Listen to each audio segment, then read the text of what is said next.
Kamata foke tu hono e taula higo e honi e ipu ko ia sama a New Zealand Tongan Sports sponsor foke ni e Jimana Cars a Jimana Auto o ku kamata ia tu hono wa pa ko e foke ka fa pe amo mo timi ko ia aria hona sai ne ha ko tu ko e kai o ka hono ai foke ka fa ki he fitu aria hona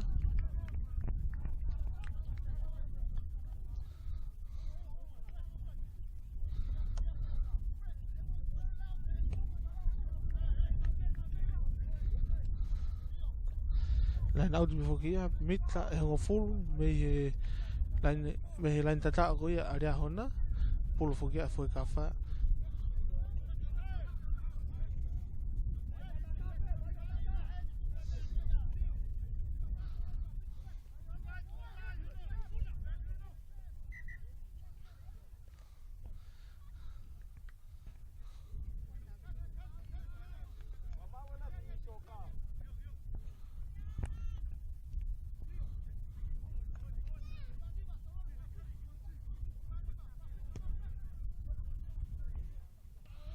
ma be pulu e hua ko foi kafa pa mau be kai ki hanga tone tola huka to more be pulu ki he timi ga aria hona skala muia mita e wanima me he timi me lain tata ko timi aria hona skam go ia pulu aria hona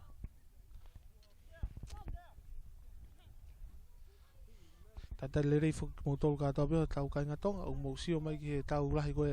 o ya honi e hipu ko ia Jimana auto Summer Cup ai ko falere ko miti ko New Zealand Tongan Sports ai o fai e kalapu ko na Admiral Maris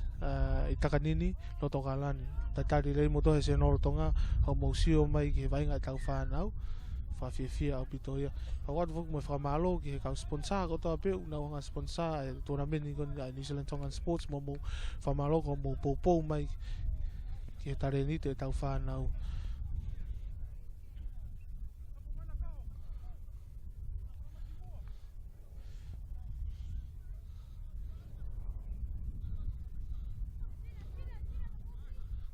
aka taute ai aka he mai e fesi ko a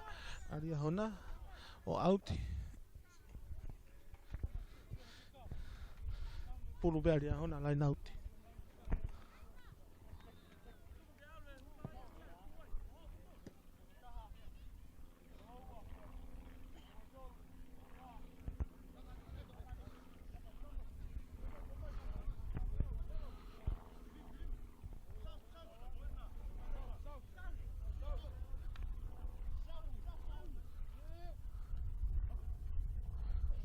Toi puna whaki be whakawha ia, ma e pulu. Toi more pulu ki timi ka whakawha, ka kana e pulu reina auti aria hona.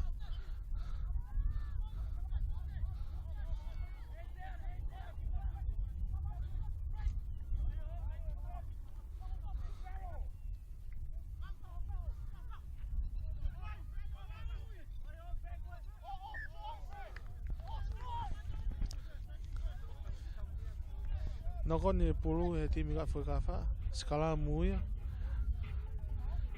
More pulu me whakawha ke timi ka aria hona.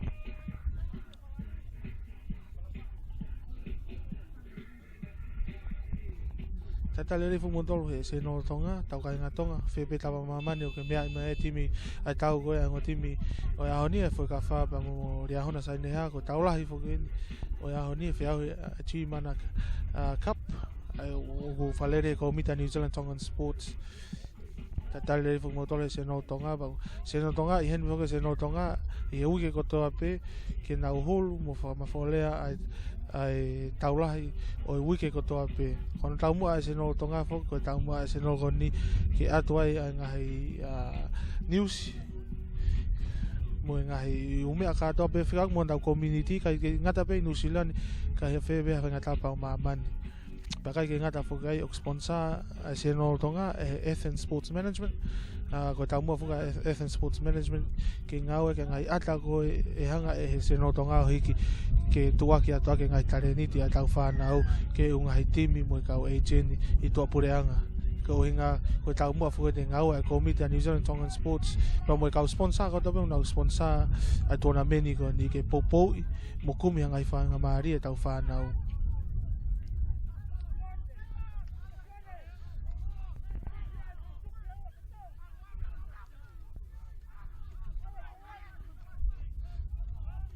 Toa tau pita o kai aria hona, roki miniti pene hengo folo e tu hono ua e taulahe a honi. Pau hange ko kulawe anai he analyse ko e half time i, ka pau te nau tau e pulu e ai piho nau ngai whainga maari e.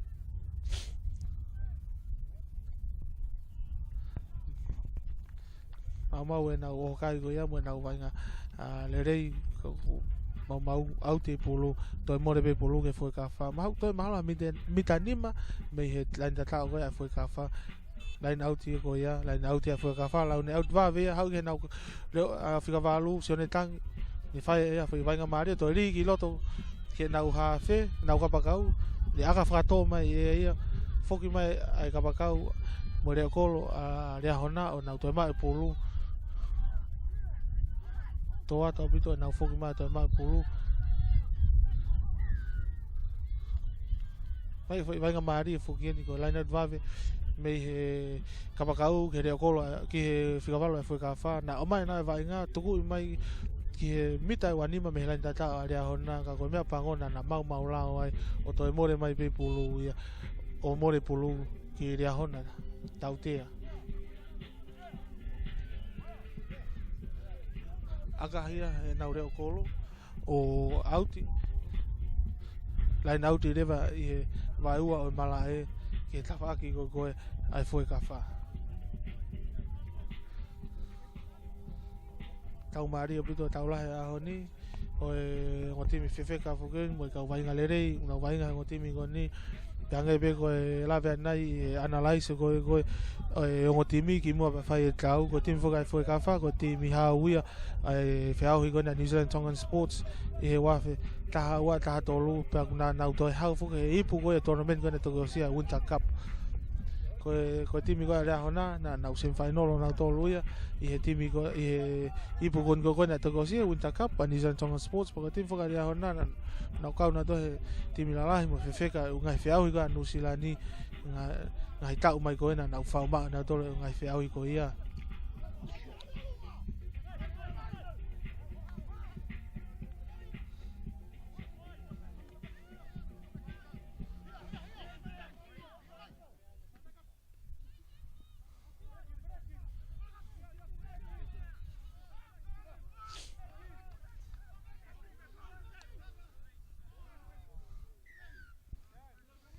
toi mau lao pe timi koe rea hona tau te aia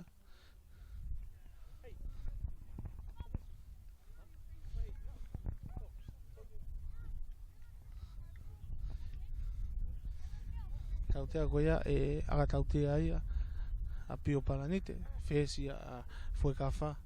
ka hu aga ko ni ala ke kai o tahiva a foi kafa ke fitu aria hona ko tu e tani mi ta no foi kafa ke fitu aria hona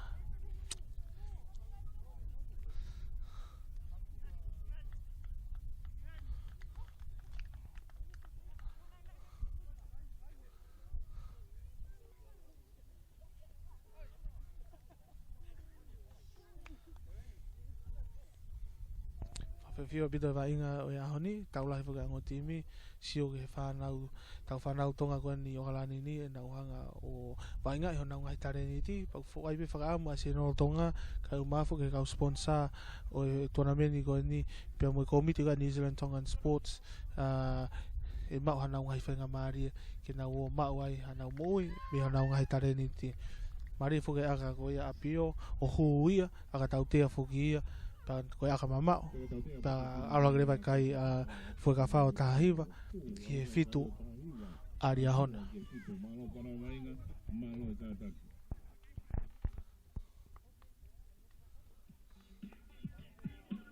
fa malo fo ke seno tonga ke tau ka sponsor go nau si tu nau time mo nau nau tokoni mai ke sponsor mo popo e vai nga ko tau fa nau ka foka chi mana auto ka ma foka love talk mo ne ka taha builders ka foka DJ Fox ka la foka be foka ki asio mai clothing wear ai go fono bala ia be foka ki Athens Sports Management ai go senda mo lo ai pe mo tau se no lo ko ne hulo tau nga no se no tonga ai tatakia e Filipe to mo lo mo ka wa ko me University of Auckland alumari a freti me timi go ya a riaona tari fe ka mai fukia e ngo tifeni a timi foi ka fa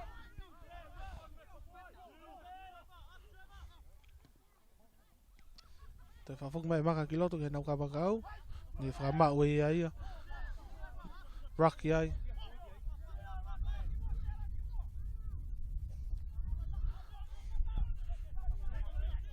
to fuk hanga e riaona o tau e na pulu nau tu holo fo ke nau fesi e maka ke vai nga nau fama holo ka nau fama holo vai nga mo tau e nau pulu ka ko to more ke foi ka fa hau ia ke nau hua ke ne ki aga tu i me e ai tu ria he nau hafe me te kolo maria pito fa fo fa te kolo re ka ko ni re kolo aria hona ka to ma upe e paula e pulu me timi aria hona Oni avangi mai ti feni almari be ta Paula tola mo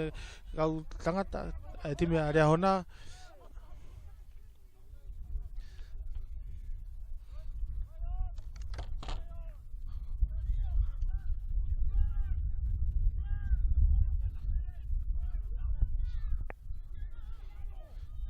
to more be foi pulu ia que foi kafa mamai almari a Paula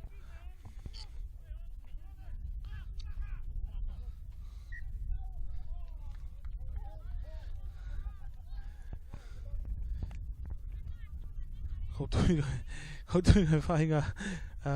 foi tau te ani o unlucky au pito timi aria hona ko nga ko tau te ko ni tau te ai na to ko no ko ni pulu ka ko e frauri he na kai ke na ma na to pulu ko pulu ina e ni mai o tamsi vai nga ko ya foi ka fa ka tau te ai ko na tolu na no ko ni pulu mau ai e na foi o kai ko ia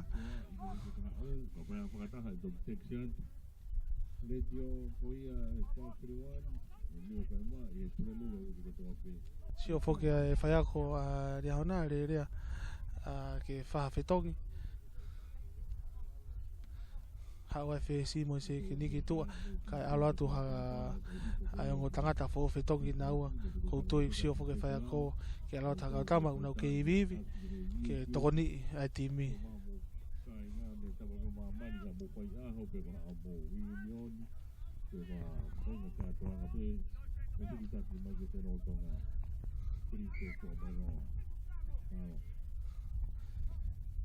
to fa fok mai be fa mais kalamu go ya to skalamu be pulu ke pulu be foi kafa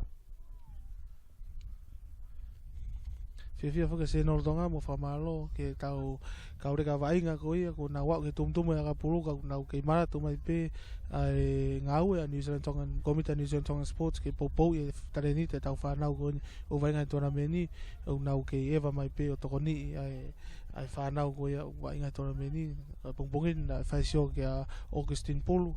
tangata foki no half CV pe mo counties na tokoni timi ka kaure ka me saute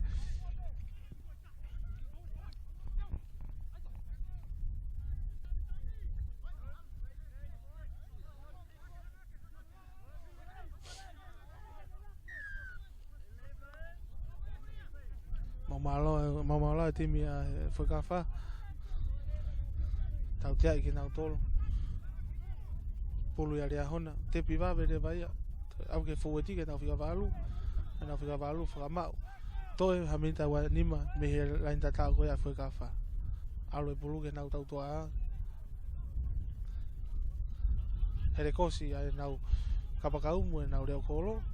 fra mau ino to mari o malae te foki pe na pulu ke kapakau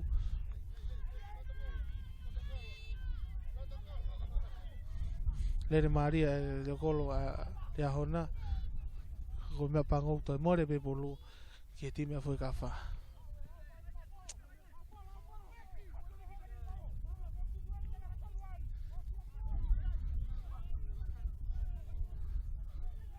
to ia e ti fini foi kafa e pulu me a Paula ne foi Lere Maria ko ia aka frato Arfato me foi kafa o to ma be le ko la ria hona ka ko me pangu talma e fa mau ko te ko lo mau lao pe to foki mai reva tau te ia ria hona pulu ai foi kafa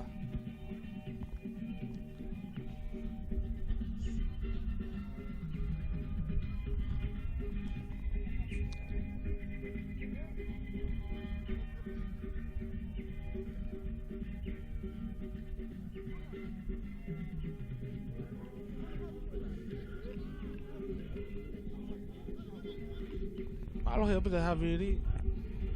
ki aka be pio pai ke al mama fe ne aka ma ka mita pe nima tau te fokin ke ma be foi ka fai pulu line out ia ma ka mita e wanima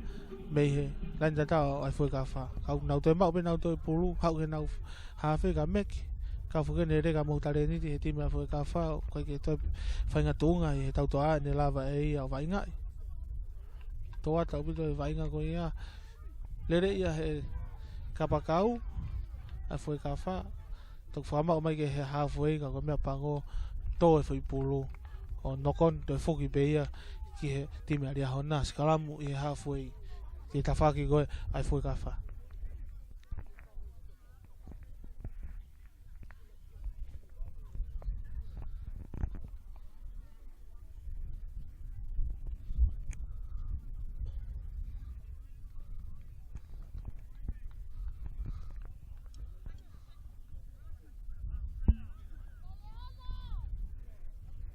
Sekarang foki a pulu foki na ria hona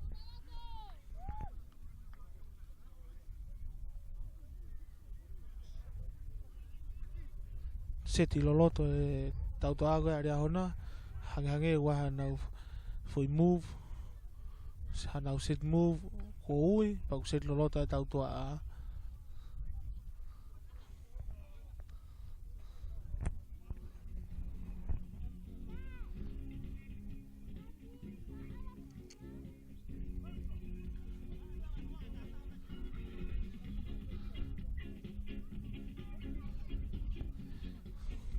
tau seti foki fra mau e a escala mu ko ke firmare fra mau ke tunga ko ga ngo ai mata ngo ka mata tolo ngo ta fa ki lo u pa ne tau seti escala mu ka foki ne me alere ko nga o ka uia ke malu i tau fa nau teria na ho ko ngai lavea pa ube e re hona e pulu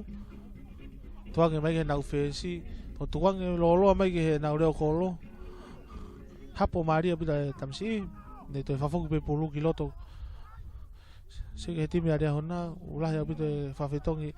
nau kau whai ako, nau kau wainga, o mai kau tama o nau ke iwiwi, ke hoka te wainga.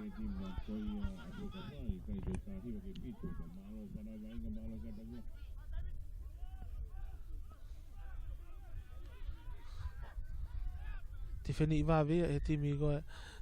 ai whai ka wha, o nau awe nau tō tā wainga rea hana ki tō auti, laina auti. Mita e tō noa nai mei he laina tā o ai whai ka wha, ka koe pōlu ia. Koe pōlu nai mau e rea hona, ka koe toi whoki mai pōlu ia ki he whai ka wha.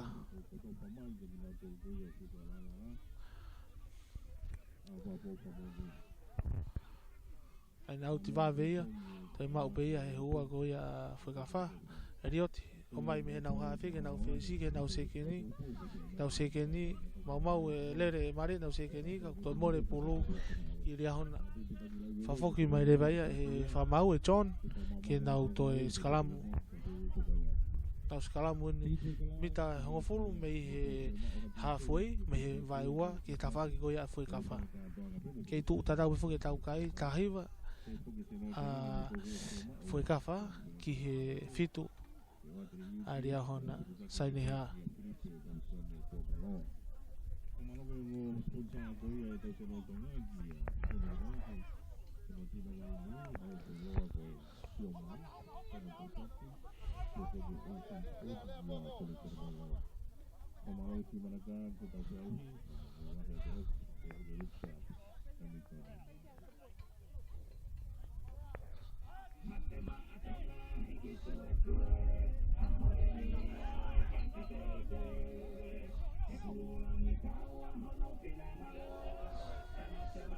Tari mau la o ia, kau ku kei alu pe tangata wainga ia, a rea hona mo nau pulu, lere maari au pitoni, lere whewheka, kau sai o kai koe a rea hona. Si open pe te nau tahu e nau pulu, kau toi whawhuk mai whakamau ia, ai wainga, ke uinga koe tautea mau lao, tari whatu tāmaki koe a timi a whoi ka wha. Laku lolo e tau toa, alu ke nau kapakau. Ti wheni i whewheka mai e timi a whoi ka wha.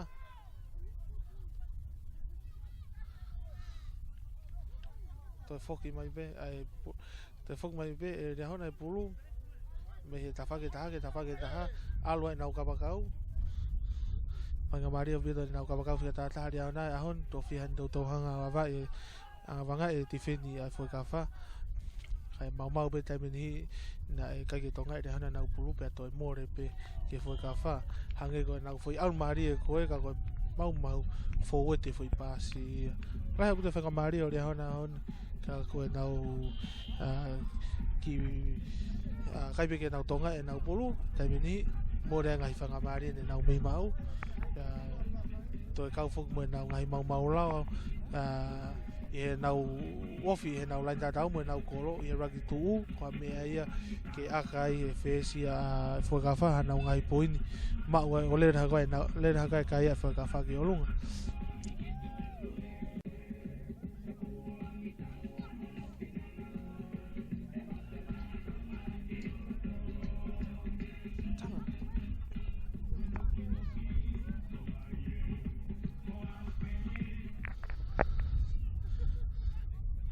mai nau whikavalu ai whakawha skalamu to'o ia e pulu hau mo ia te to'o pike ngau e nau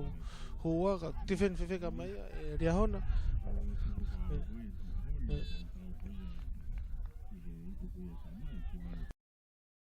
ongo sia kau wainga si pe taimeni ongo sia tangata wainga huhala e whanki mea nihi, pasi e kātaki ka koe konga pe whukini wainga mau pe whamalo ka motolo kau mamata, mo mamata mai he wainga e tau whanau popou i mai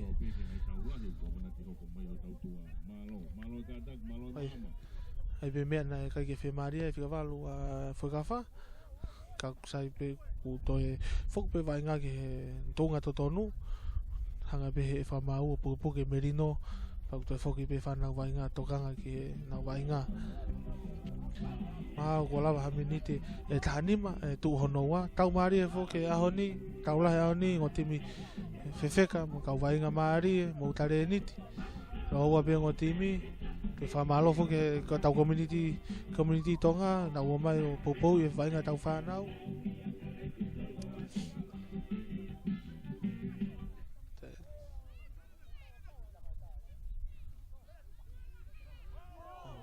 te kolo le rei abito mo fefeka hanga te kolo ko ia taufi mai ai alu le rei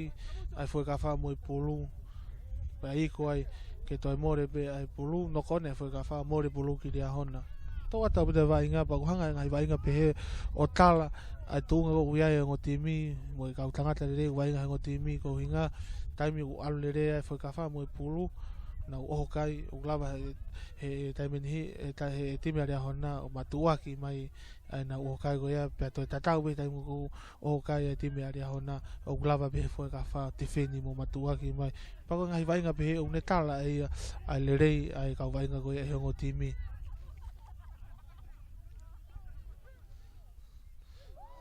to ata bu to le mari abu to ka ba ka go ni a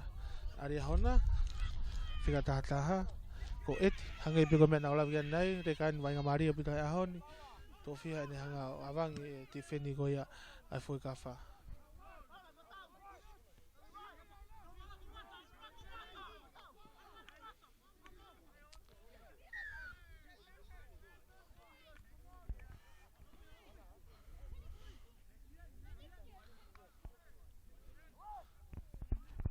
lai abu to nga hi taute ai fa mau ya honi ai ben ai mai loto sio ga fa mau ka ke fe mari muia ka ula nga taute ko ne foaki e tau go ya honi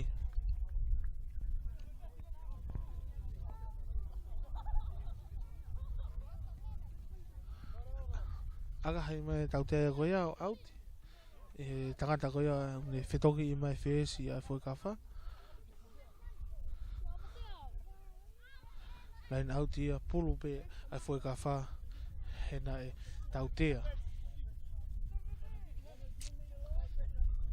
na to men ni mitango fulu kiloto me vai wa na to ni mitango fulu kiloto me vai wa ki tafa ki ko ya aria hona pulu ia ai foi ka fa ke taki be fo ke to taki be fo ke foi ka fa ta hiva ke fitu ala venga mari ma ube foi ka fa na pulu fa ma wai pequen kau ia fo weti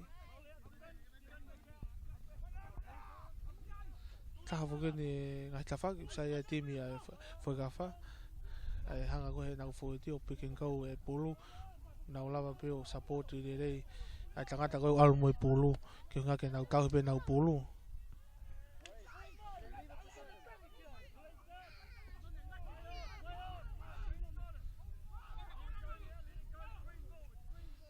mau e foi algo foi ka fa more pulu ko nga ko ke na ka ke to la ka sapoti more pulu ki ya hona ka ku to more mai pulu ye ke foi ka fa te albe aviri vai nga mari e mo vai nga fefe ka tangata ko ni ahon se ke ni ko foi ka fa viri ta hitua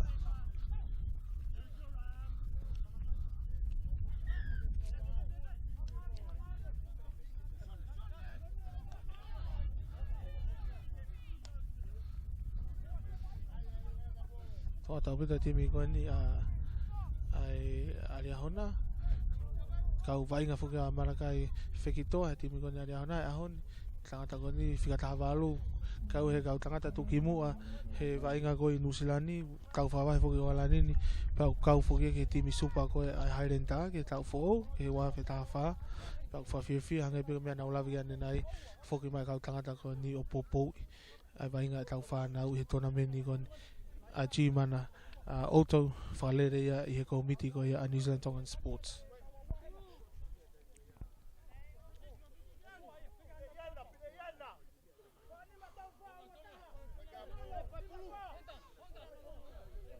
Line out ia he halfway pulu fogia aria hona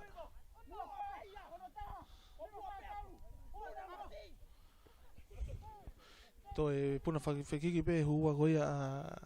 whikawha arioti more pulu ki me i rea hona ki whikawha sai aputa wainga e tangata hua goia ni a honi lahi ngahi pulu whawhikiki he tangatani he laina auti o toi more mai ke whikawha kau whukeni ngahi whatongia au fuwhi mau aputa whatongia goia ni goia mea goia puna whawhikiki he laina auti tangata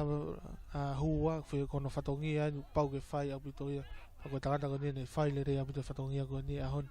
hua whukia a whikawha e rioti o mai he nau kapakau kaho e pulu hauia moia o toi more pe mau e ne fo i lere maria ko ia kana e tuai a kau supporti ke nau mai o clean out e raki more re vai pulu ki rea hona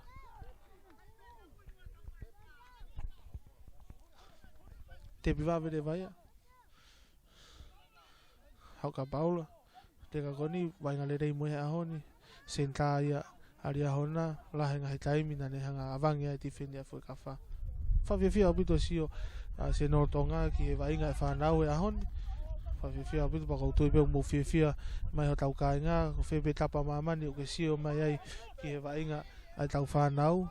he ahoni whawhiawhia apito sio kona ngai tare ni ti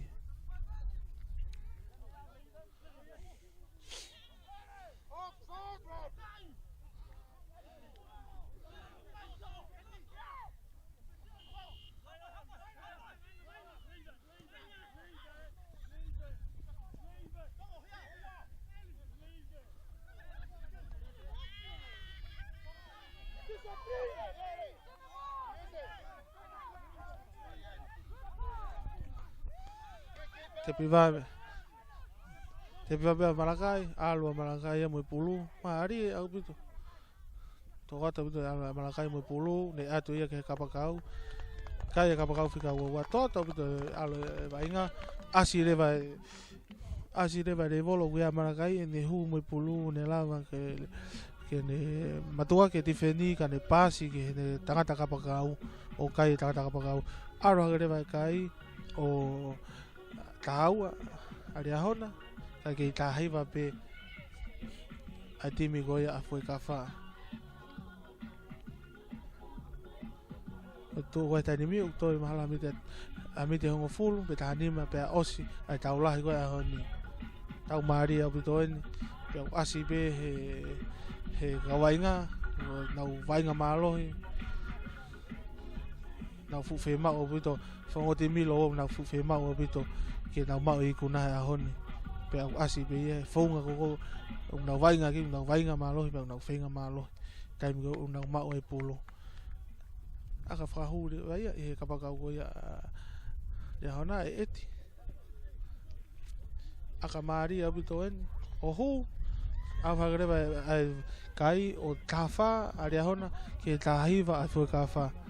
toa tau bito ai vainga e whikatata aria hona eti a honi ngai lere maari mone ngai aka whahu maari kau ne ngai tangata ne taraki le rei mai timi aria hona a honi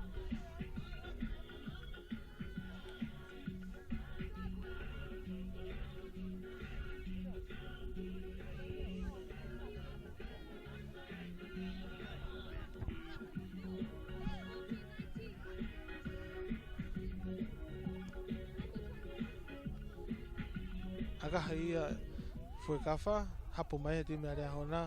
tau kai tahiva tahafa tau maria bito ilonga bito he tala he kai moi funga vainga ngo timi ai tunga uia ngo timi moi kau vainga ko o vainga ngo timi to mai be Malakai ai polo on to mai ke kapakau mau e le maria ka Malakai mo kapakau pa mo foi fakau maria foka kapakau na fakau ke ne aga fa toki lalo ka ko me pango na kai ke ya u ai tunga ko ai ne aka o ne aka hipe o toki toa ka u to ai kai he danimi tahiva ai foka ta fa ria hona tu ai vai nga danimi una line out mita e tahanima me he lain out me he lain tata ko ai foi ka fa tau mari o pita tau a honi pa filau be ko tau la pa ko ngo timi fefeka ngo timi mari pa ko ngo timi foko ngo timi una fa fekiki ngai hau go go utora meni una ka ai neongo ko foi ka fa fo ko hau ia o winta pa mo wa fe ta hau wa fe ta tolo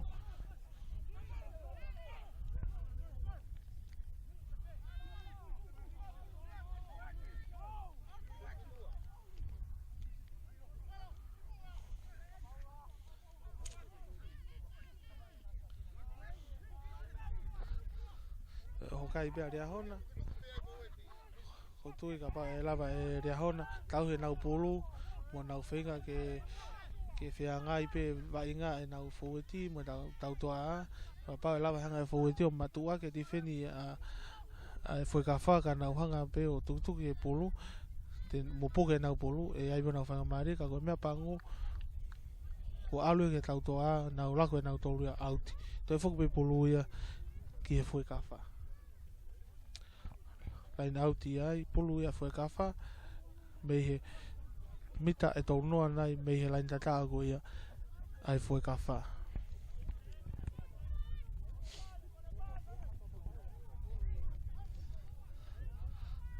tolongi ia mau pe foi kafa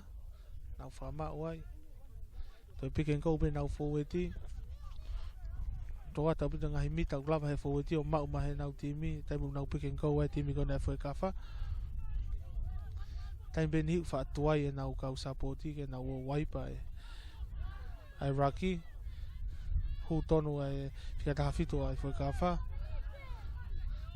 ba inga pe alo pulu tau hibe foi kafa nau pulu ha ko foi ka ha pulu maria putan hu ka ko aria hona asionerea o more mai ai pulu me foi kafa neonga na al mare mo pulu ke ti mari ona te va veto ha be ka malaka efecto aka paula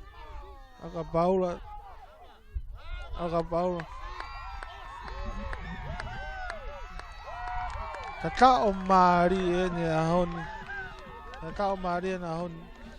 le kau fu ke tamsi ko ni paula kau vai nga lerei mo mari ahoni pa ko tui ko kau tangata vai nga foga na sio na fa ko lerea ke fa hu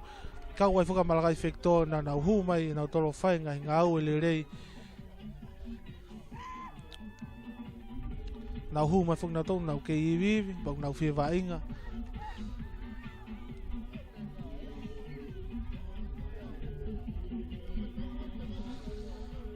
alo hake kai tahiva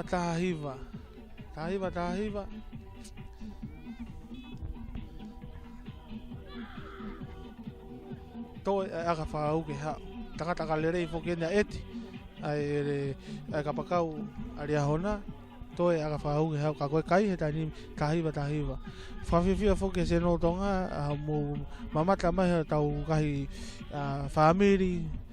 na kai nga me tapa pe o mamani ke vainga ko ko ai ngo timi o taula ya oni fa fi au pito pai nga tai fa vive ke se no tonga he ko nga ko ngai vainga lere ko fa tau fa nau e oni e mama tanga tonu mai pe kai kalapu mo ka o echeni me muri ke vainga ko tau fa nau pa nga tai fa fi fo ke se no tonga na hulu e tau ya oni ko nga ko ngau e lahi mo ngau lere fa he komiti ko ni so tonga sports kau ma fo ka sponsor una usi kau mai ono popo ai vainga mo tare ni te tau fa nau ka waia lovo toki mo ne kau taha ka ma fo ka fono valahi mo sio my productions fe fo ka DJ Fox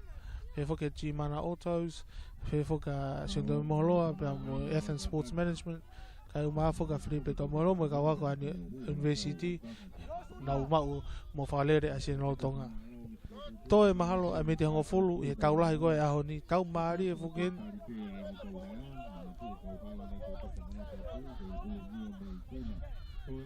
tamai whamau koe fui aka e koe ia aka he mei tua e he mitai wani ma koe lao fuke aka pulu ka pau te hanga aka he mei tua e he laine koe mitai wani ma o e te whahai o to e fui pulu ki tua e he laine kai ke ora ki tō o mafua I loto pa tō ki tō, kai tō hanga tōnu pe ki tō me he aka ko ni, e whoki rewa e wa inga, ki he whaitu ko na whai mei a ka pa, more rewa e pulu ki he timi ko e taha. Ai koe whai ako ni, whai whai rea hona na, whai rea hona ako ni, I tua I he naumita o ni ma, o ale pulu ia tō ki tua, I tua he lai nauti, au te whawhuku mahe whakamau e wa inga, nau lai nauti a toi maupe e rioti e pulu, tuange mai ki he nau whesi, a koe mea pango ko nokoni. Nokoni e pulu, more pulu skalamu, more pulu ke he timi ko ia, aria hona, tau maria hange pe me na ula ge mo fono wala he he mana lai so tau ko tau ni e tok mahino pe I he fa mau tau maria au bito ke ia pe fa maria ngo timi ta pe na u ke na malo hange pe ko me ko na sio ge analyze ko half time ka pa he ho pe foi ka fa he tunga ko na e rock tu te na malo pa pa e toka ngalia hona tu ko na mau lau mo tau na pulu te na malo alu ka Paula toa ta whakakau Paula ke tuange pe vai ngā ki mui kau hau I mo rea kolo e fue ka wha whoki mai ato whamau mai pe ke halfway nokoni he ni foi hau koe rea kolo e fue ka wha mo pulu nokoni a more pulu ki rea hona toe mahalo hami te fitu nai pia osi a tau maria la he apitu tala I he tunga ko kai mo tunga ko vai nga ngo timi tala me ani ai fonga ko o ia ngo timi mo tareni te ka vai nga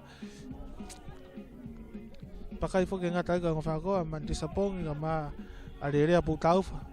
na nga te re na ngo timi toa ta bito ai vai nga fa fi bito sio mai ka nga me fa nga tapa pe o ma mani ke vai nga fa nau I he le volo ko ia a honi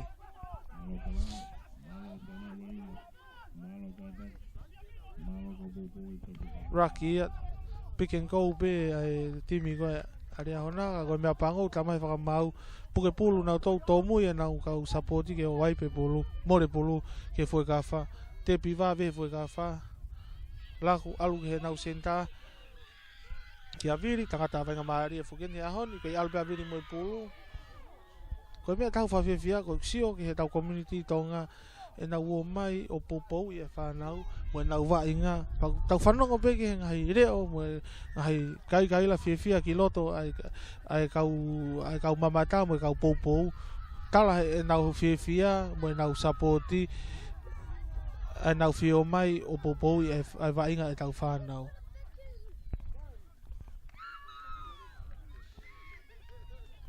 alu fuke whakafa mo pulu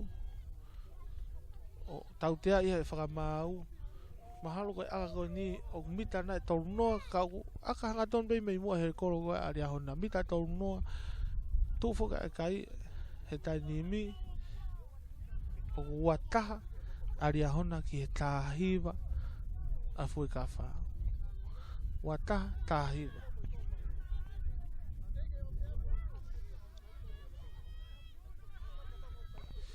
o se whetong mai whoki e tangata wha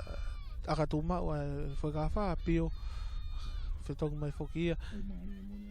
e whika wanoa e sione whanguna pako sin whanguna ni aka ko sin whanguna whoki ia ko tahai e kau tangata wa inga wholoa he tona meni mo wa inga tuki mua he tona meni a New Zealand Tonga Sports ka ko ia whuk whahafe I he timi koe ala venga maare aka e sione whanguna hala neongo koe whai aka whaingo fuan ka hala o malohi ai e time ka kato malohi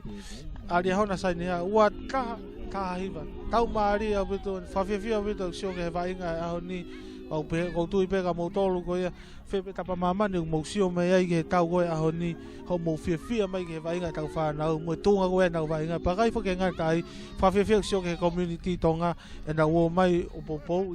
ai tau fa na vai nga e tournament ko na New Zealand Tonga Sports kai nga tai ka pefo ki ka sponsor e na u toni mo popo ai vai nga tau fa na ho to ata bu fa fia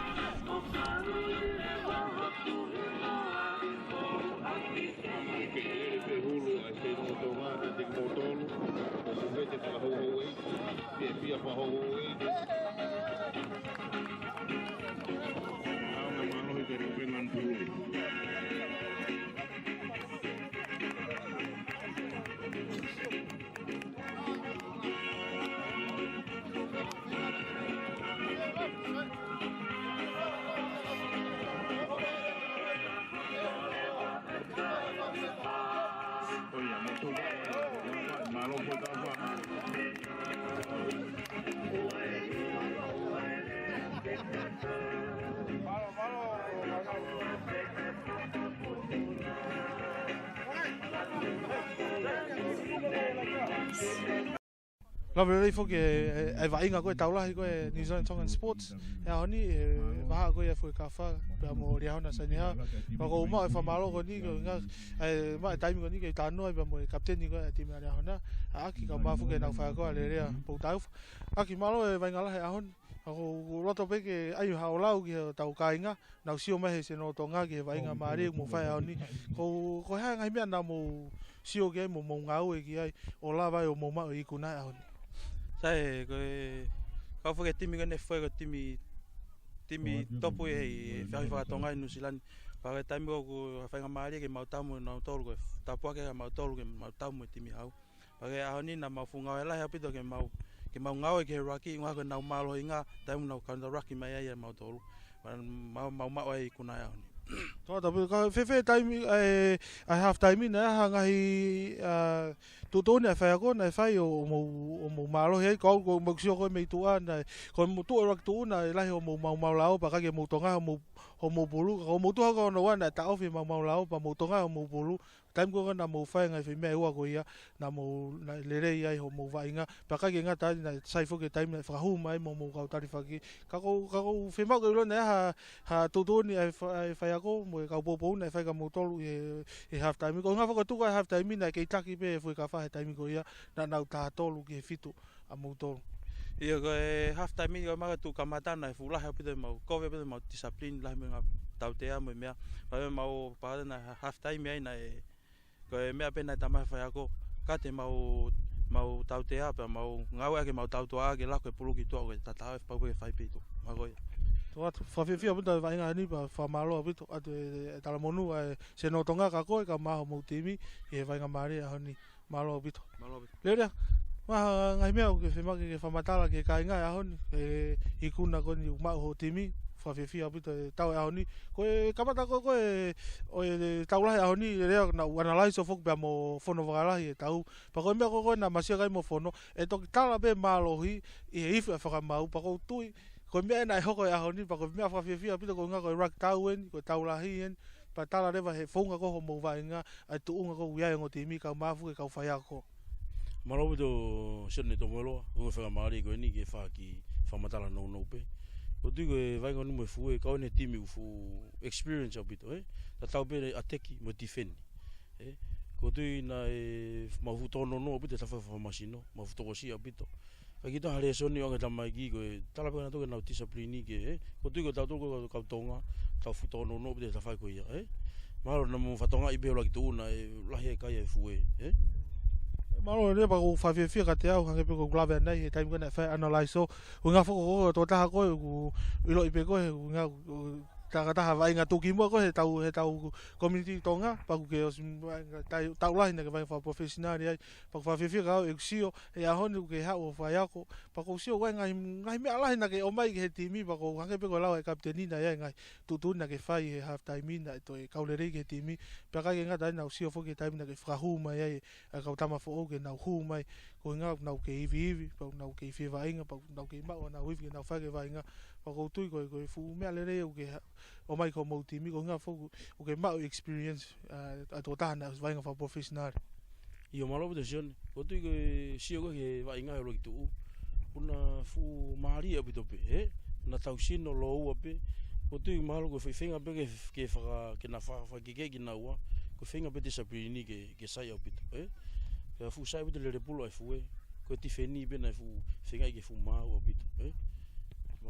todo le a tal mon ka ko pa mo timi ke tonga tona meni pa ko tu mahalo ko mo foi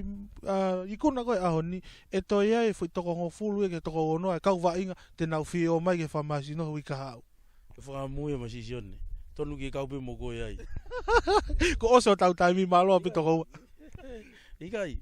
ko la ye fu ta ko fulu ya ko malo le tal mon ke tonga fi a hui ki fa malo tu mo si sione ko fa mari ko ni tu ko tu e fa va inga ni fa malo fa kapteni ta ki tim ngori hana pe fa malo fu ke fu o tui ko kamata ni fe aui o ke te la tau o fatu ke tonga ko to malo Alo pito. Ke ba interview mo fa yau ka mai kapteni ko e foi ka fa sion tang ka ma fo ka mande sapong ke ha na sio ke vai nga ko a honi o tu vai nga mari fo ke a honi pa nge ko glawan nai e analyze ko pre game e tok mai no be ai malo hi fa mau pa tala o hanga me ko ya tala e tunga ko ga ngo timi ko ni o timi fe fo ka fa fo ko tau timi ha uia pa ko ka vai nga le re ai tatak le rei foki kau whai ako mo kau pou. Kau sai uma sione heni ki a ne whamatala ki hanga ko koe to e vainga. Sione ko ha whamatala ki suke vainga a ni mo ha ngai mea te mo sio ki ai ki wika au mo toanga tona meni. Eo whewela he bete whamare ko ni ko timile rea beta ria hona. Mana mau mai be haoni na ko ku na fuma teu mon be ria hona e na uhau e whewhiki e hawa i te tau. Mana mau be mena mana mau mai se laki ka e ona mo ni ko e Marfu e tala kurua se no tonga ko sio na pisa mo tola foi gafa. E hanga fo ko lau ko rak tau be ko tau rak be ni tona meni ke to ngai tau la. Ka mai mo tomate